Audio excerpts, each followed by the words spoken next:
भगवान राम ने माता सीता को त्याग कर गर्भावस्था में सही किया कि गलत किया? बहुत ध्यान से सुनना। जब माता सीता गर्भवती हुई तो भगवान राम ने माता सीता से पूछा कि सीता तुम्हें क्या चाहिए, तुम क्या चाहती हो हमसे? क्योंकि जब पत्नी गर्भवती होती है तो पति पूछता है हम बड़े खुश हैं, तुम मांग लो कुछ, क्या चाहती हो? माता सीता ने कहा हे प्रभु मैं कुछ नहीं चाहती, बस ये चाहती हूं कि मेरे बच्चों का जन्म संतों के आश्रमों में हो ताकि संतों वाले संस्कार मेरे बच्चों के अंदर आए। मैं इस राजमहल में अपने बच्चों को जन्म देना नहीं चाहती। माता सीता ने कहा था कि मेरे बच्चों को मैं संतों के आश्रमों में जन्म देना चाहती हूँ ताकि संतों वाले संस्कार मेरे बच्चों को मिले। ये बात वाल्मीकि रामायण में लिखी है। माता सीता ने कहा कि मुझे जंगल जाना है, संतों के बीच में बच्चों को, संतों की कुटिया में बच्चों को जन्म देना है। ये बात कहाँ लिखी है? वाल्मीकि रामायण में। तो माता सीता की इच्छा है कि मैं जंगल जाऊं। क्यों जाऊं? क्योंकि मैं गर्भवती हूं और बच्चों को जन्म दूंगी तो संस्कार मिलेंगे। पहली बात समझ में आई। अब दूसरी बात, उसी समय संयोग देखिए कि अयोध्या जी, सरयू जी के पार से एक महिला अयोध्या में किसी के घर झाड़ू पोंछा करने आती थी और वो महिला जब आज जाने लगी अपने घर तो बारिश होने लगी। केवट से कहा भैया पार लगाओ। केवट ने कहा पानी में नाव चलेगी नहीं, आप रात यहीं रुक जाओ। तो बेचारी वो केवट की पत्नी के साथ, उसकी पत्नी के साथ वो रात भर रही, सोई। सवेरा हुआ वो अपने घर गई तो उसके पति ने कह दिया कि तुम रात को कहाँ थी? उसने कहा कि मैं फलाने की कुटिया पर रात को रुक गई क्योंकि पानी बरस रहा था, नाव चल नहीं सकती। उसने कह दिया कि मैं तुम्हें स्वीकार नहीं करूंगा क्योंकि मैं कोई राम थोड़ी हूं कि सीता 12 महीनों तक रावण के यहाँ थी और रावण के यहाँ से आई तो राम जी ने स्वीकार कर लिया। अब सारी नगरी में ये बात हवा की तरह फैल गई। राम जी पर ये आरोप लग गया कि आपने सीता को रखा। अच्छा ये बात कब की है? ये बात तब की है जब राम जी ने 11,000 वर्षों का राज्य पूरा कर लिया। लंका को, रावण को मार के राम जी अयोध्या के राजा बने। राम जी कितने साल तक अयोध्या के राजा रहे? रामायण के अनुसार 11 साल, 11,000 वर्ष, और भागवत जी के अनुसार 13,000 वर्ष। तो राम जी 11,000 वर्षों के बाद सीता मां गर्भवती कब हुई थी? 11,000 वर्षों के बाद। और ये धोबी भाई ने जब माता सीता पर लांछन लगाया, कितने समय बाद लगाया? 11,000 वर्षों के बाद। अब बताओ राम जी को माता सीता से दिक्कत होती तो 11,000 वर्ष साथ में क्यों रहते? इसका मतलब राम जी को माता सीता से दिक्कत नहीं थी। अच्छा ये धोबी का भी दोष है क्या? इसका भी दोष नहीं है। इस धोबी की पिछले जन्म की कथा मिलती है पद्म पुराण में। ये जो धोबी ने माता सीता पर आरोप लगाया, दोष बेचारे का नहीं है, इसके पिछले जन्म की कथा है। वो जरा ध्यान से सुनिए तो क्लियर हो जाएगा। पद्म पुराण में एक कथा आती है माता सीता के इस प्रसंग को लेकर। एक बार माता सीता जनकपुर में थी, अपनी सहेलियों के साथ गई बगीचे में और खेलने के लिए गई। सारी सखियां थोड़ा आगे निकल गईं। एक पेड़ की छांव में माता सीता अकेली बैठी। उस समय माता सीता छोटी सी थी। जिस पेड़ के नीचे माता सीता बैठी थी उसी पेड़ पर एक तोता और एक तोती आई और दोनों उस पेड़ पर बैठकर राम कथा कहने लग गए। राम जी के उन सीता से विवाह होगा, ये जनकपुर है, यहीं सीता से विवाह होगा, धनुष तोड़ेंगे, ये सारी बातें तोती कहने लग गई। अब सीता माँ सुन रही थी। सीता माँ को कथा अच्छी लगी कि ये तो हमारी कथा कह रही है। तोती के पास सीता माता चुपके से गई और तोती को पकड़ लिया। माता सीता ने तोती को पकड़ लिया और सोने के पिंजरे में बंद किया। सोने के पिंजरे में बंद करके ले आई। सीता माँ तोती कहने लगी, बहन मुझे छोड़ दो, मैं गर्भवती हूं, मैं अपने बच्चों को जन्म दे दूं, मैं तुम्हें जो कहोगी कथा सुनाने रोज आया करूंगी, तुम्हारी खिड़की पर बैठकर सुनाया। सीता माँ बोली, नहीं तू मेरे पास रह, तुझे सोने का पिंजरा दूंगी, जो खाएगी दूंगी, पर मेरे को रोज कथा सुना। सीता माँ ने जिद कर ली और बेचारी वो तोती जिद करती रही, मुझे छोड़ दो बहन, छोड़ दो, छोड़ दो। माता सीता ना छोड़ी। वो तोता बेचारा अपनी पत्नी को दूर से देखता रहता। तोता, उसकी पत्नी ने पिंजरे में खाना पीना बंद कर दिया और बेचारी मर गई। जब तोती मरी तो तोती के तोते ने श्राप दिया। श्राप मीन्स बद्दुआएं। पहले जिसे श्राप कहते थे वो आज कहें हम के बद्दुआएं हैं। उस तोते ने श्राप दे दिया, सीता मेरी गर्भवती पत्नी को तूने मेरे से दूर कर दिया, जाओ मैं तुम्हें श्राप देता हूं कि जब तुम गर्भवती होगी तो तुम्हें उस गर्भावस्था में तुम्हारे पति अपने से दूर कर देंगे, क्योंकि तुमने मेरी पत्नी को मेरे से दूर किया। जाओ तुम्हारे पति भी तुम्हें अपने से दूर कर देंगे, वही और निमित्त मैं बनूंगा। वही तोता इस जन्म में अयोध्या में वो धोबी के रूप में प्रकट हुआ और उसके कहने से माता सीता को आज वनवास जाना पड़ा, क्योंकि माता सीता ने उस तोती को पिंजरे में बंद किया तो श्राप था, तो श्राप था माता सीता का, वो भोगना पड़ा। कर्मों के दंड तो माता सीता को भी भोगने पड़ेंगे, तो आप और हम कैसे बचेंगे? ये कर्म दंड है साहब। ये पद्म पुराण की कथा। तो माता सीता का एक कारण ये कि उन्होंने स्वयं ने कहा कि मुझे संतों के पास जाना है। दूसरा कारण ये कि उन्होंने एक तोती को बंद कर दिया। तीसरा कारण और सुनो, अभी मैं आपसे पूछूंगा, निष्कर्ष अभी निकलेगा। अभी हम और आप नतीजे पर नहीं पहुंचे, अभी नतीजे पर पहुंचेंगे तो आप बताइएगा, इसलिए ध्यान से सुनिएगा। अब एक बात और समझिएगा, राम जी जब रावण को मारते हैं, ध्यान से सुनिएगा, राम जी जब रावण को मारते हैं तो राम जी जब रावण को मारकर जब अयोध्या की ओर आने लगे तो आपको पता है वहां पर दशरथ जी महाराज आए। ये बात लंका कांड में लिखी है, रामचरितमानस में। राम जी से मिलने दशरथ जी आए, कहा? लंका में। जब रावण मरा तो दशरथ जी आए, राम जी ने प्रणाम किया, पिताजी आप? हाँ बेटा, तूने आपने अपने पिता की आज्ञा का पालन करके पूरे त्रैलोक में ऐसे पुत्र को तूने स्थापित कर दिया है कि युगों युगों तक तेरे जैसे पुत्र की जमाना कामना करेगा।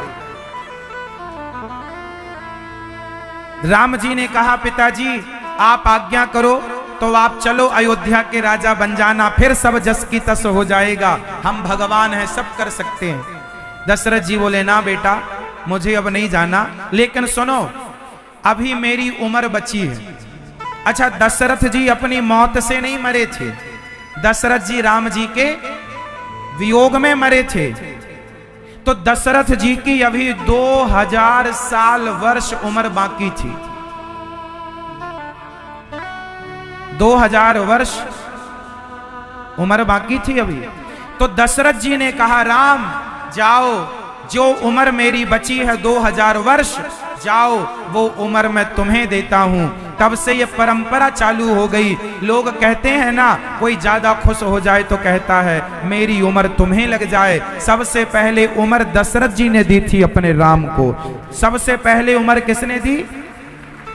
दशरथ जी ने दी राम को, मेरी उम्र तुम्हें लग जाए। तब से एक कहावत हो गई कि मेरी उम्र तुम्हें लग जाए। तो दशरथ जी ने कितनी उम्र दी?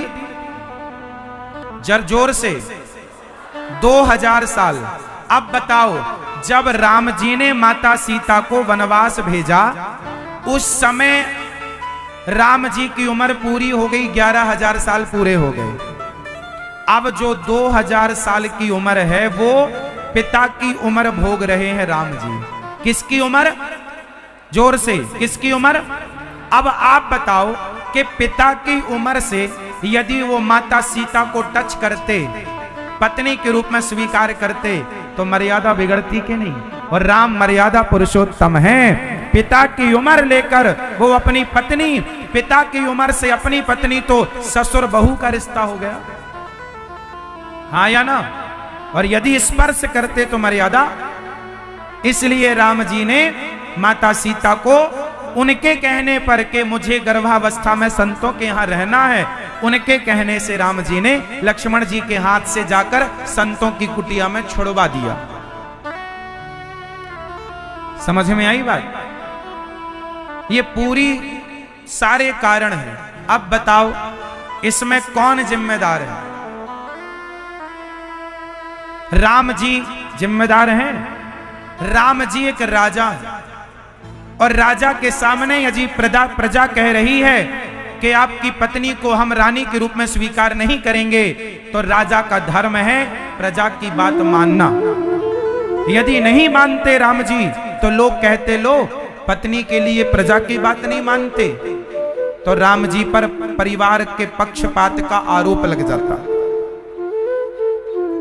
आप यदि राजा होते, राम जी की जगह होते, तो आपका निर्णय क्या होता? कभी राम जी की जगह अपने आप को बिठाकर उस स्थिति, उस सिचुएशन पर जाकर देखिएगा, गहराई से विचार करिएगा। राम जैसा आदर्श, राम जैसा चरित्र इस धरती में केवल राम का ही रहा, उनके बाद किसी का नहीं रहा। ऐसे प्रभु राम को हम बारंबार प्रणाम करें और उनकी चरण धूलि अपने माथे से लगाएं। धन्य है मेरे रघुनंदन, जो निर्गुण निराकार ब्रह्म परमात्मा आज सगुण साकार राम बनकर प्रकट हुए। ऐसे राम। अच्छा, राम और सीता गिरा अर्थ जल बीच सम कहियत भिन्न न भिन्न, ये भिन्न है ही नहीं। अच्छा, एक बात और बताओ, रावण ने जिन माता सीता को चुराया, वो माता सीता असली थी कि नकली थी? बताओ। रावण ने जिन माता सीता को चुराया, वो असली थी कि नकली? जोर से।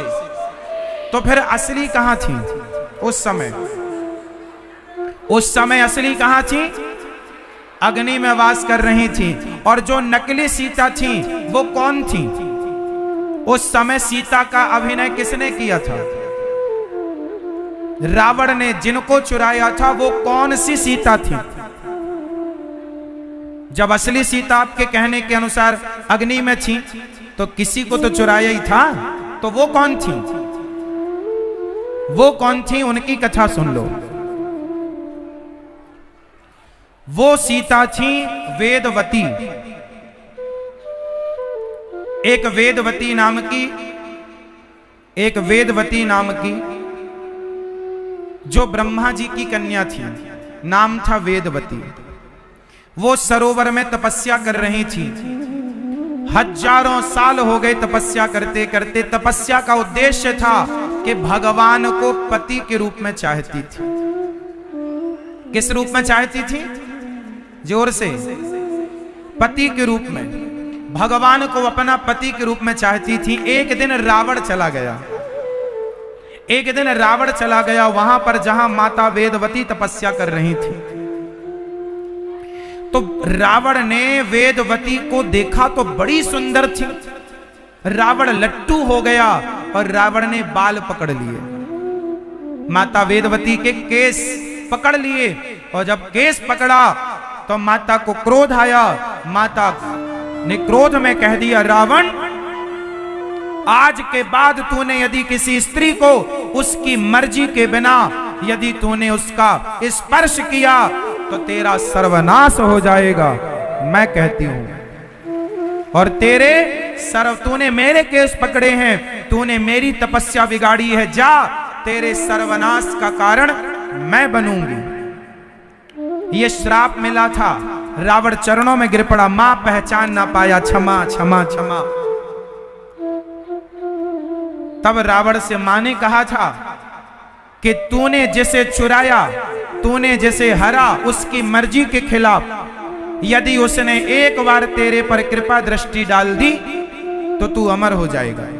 इसलिए रावण को जब सीता मां को रावण ने चुराया तो रावण क्या कहता था, एक बार बिलो कि मम ओरा, एक बार मेरी तरफ देख लो। क्यों? क्योंकि एक बार कृपा दृष्टि से जानकी जी देख लेती तो ये अमर हो जाता। इसलिए माता सीता ने रावण को एक बार देखा भी नहीं, कहता था एक बार बिलो कि मम ओरा, एक बार तो देख लो। अब यहां तक समझ लो, आगे चलो। वही वेदवती जब राम जी की आगे की लीला हुई तो राम जी ने माता सीता को अग्नि में वास कराया। ये बात रामचरितमानस में लिखी है। अग्नि में वास कराया और वेदवती सीता को, वेदवती माता को सीता बनाकर राम जी ने बिठाया। तो वो सीता नकली थी, वेदवती क्या बनी? सीता। इसलिए नकली सीता नकली मृग में मोहित हो गई। ये सोने का मृग, पहली बार सोना इतना देखा तो मोहित हो गई। ये सोने का मृग चाहिए, रावण चुरा कर ले गया। रावण जिन्हें चुराया वो वेदवती थी। चलो यहां तक हुआ, अब आगे चले। जब रावण मरा और लोग कहते हैं कि राम जी ने सीता मां की अग्नि परीक्षा ली, वो अग्नि परीक्षा नहीं थी, असली सीता जी की वापसी थी। अग्नि में थी तो असली की वापसी थी। और माता सीता असली आ गई और वेदवती ने हाथ जोड़कर कहा। अब वेदवती का क्या हुआ वो भी सुनिएगा। माता वेदवती ने हाथ जोड़कर कहा, प्रभु मैं आपकी पत्नी का मैंने अभिनय तो किया पर मैं आपकी पत्नी हो ना पाई। आप मुझे बताओ पत्नी के रूप में कब स्वीकार करोगे? माता वेदवती ने कहा कि प्रभु आप मुझे अपनी पत्नी के रूप में कब स्वीकार करोगे? राम जी ने कहा मैं कलयुग में प्रकट होऊंगा और कलयुग में तुम्हारे साथ विवाह करूंगा। अब बताओ राम जी कलयुग में कहां प्रकट भये और वो वेदवती कलयुग में प्रकट भई और भगवान का विवाह हुआ। बताओ ये बात जानते हैं आप लोग? सुनो, कलयुग में आप में से कितने लोग तिरुपति बालाजी का नाम सुने हैं? वेंकटेश भगवान तिरुपति बालाजी। तिरुपति बालाजी वो जो दक्षिण भारत में बालाजी भगवान जिनके भुजाओं में शंख और चक्र हैं, तिरुपति बालाजी सुना है आपने? तिरुपति बालाजी, एक बालाजी तो हनुमान जी होते हैं, बालाजी मतलब हनुमान जी भी होते हैं। तिरुपति बालाजी अलग है, तिरुमला पर्वत में विराजे हैं। किस पर्वत पर हैं? तिरुमला पर्वत पर तिरुपति बालाजी हैं। तिरुपति बालाजी का जन्म कलयुग में हुआ। ये उस जमाने की घटना है जब भृगु जी ने भगवान के चरणों, भगवान की छाती पर पाद प्रहार किया। मैया सुन रही हो मेरी मां या सो रही हो? सुन रही हो या सो रही हो मेरी मां? अच्छा ध्यान से सुनना। फिर जब एक बार भगवान की छाती पर लात किसने मारा था? मैं ये बताएंगे। भगवान की छाती पर लात किसने मारा था? आप बताओ। नहीं, इसलिए कहते पंचायत ना किया करो। आप बताओ बेटा, आप बताओ किसने मारा था? किसने मारा? भृगु जी ने। का भृगु को घट गयो जो भृगु मारी, का हरि को घट गयो जो भृगु मारी लात।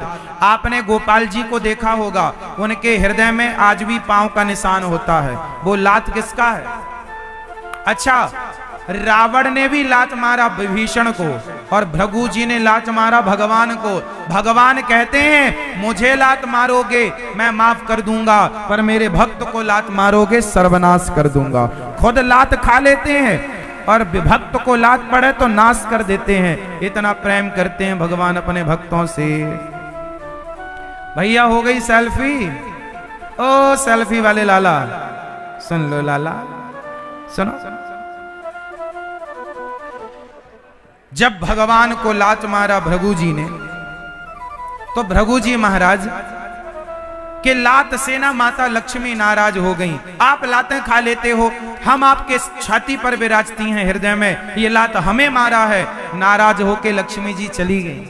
तब लक्ष्मी जी को मनाने के लिए भगवान ने अवतार लिया श्रीनिवास। क्या अवतार लिया? श्रीनिवास के नाम से आए, और श्रीनिवास के नाम से वो दक्षिण भारत में तिरुमला पर्वत में जहां माता लक्ष्मी जी विराजी, वहीं आसपास चले। तभी वहां पर वही वेदवती नाम की कन्या का जन्म हुआ और उनका नाम पड़ा पद्मावती। क्या नाम पड़ा? पद्मावती। तो वही वेदवती कलयुग में पद्मावती बनकर आई, जिससे भगवान श्रीनिवास का विवाह हुआ। फिर लक्ष्मी जी आई तो उनसे विवाह हुआ, फिर भूदेवी से विवाह हुआ। 3 के पति हैं, इसलिए तिरुपति हैं। तिरुपति, तिरुपति, 3 के पति, श्रीदेवी, लीला देवी और पद्मावती। श्रीदेवी मतलब लक्ष्मी, श्री मतलब लक्ष्मी, भूदेवी पृथ्वी मां लीला देवी और पद्मावती मां। वही तिरुपति बालाजी, आज भी तिरुपति बालाजी के नाम से उन्हें जाना जाता है। तो वही राम एक रूप में अयोध्या में विराजे हैं, तो एक रूप में तिरुपति के रूप में विराजे हैं दक्षिण में। वही एक रूप में जगन्नाथ जी के रूप में पूरब में विराजे हैं, और वही एक रूप में द्वारिका में विराजे हैं, एक रूप में महाराष्ट्र में विट्ठल नाथ जी के रूप में विराजे हैं, और वही राम एक रूप से श्याम सुंदर के रूप में वृंदावन में श्री कृष्ण के रूप में विराजे हैं। वह एक अनेक रूप रूपाय विष्णवे प्रभु विष्णु। समझ रहे हैं आप लोग? तो ये राम जी और वो सीता मां से जुड़ी सारी कथाएं आज आपने सुनी।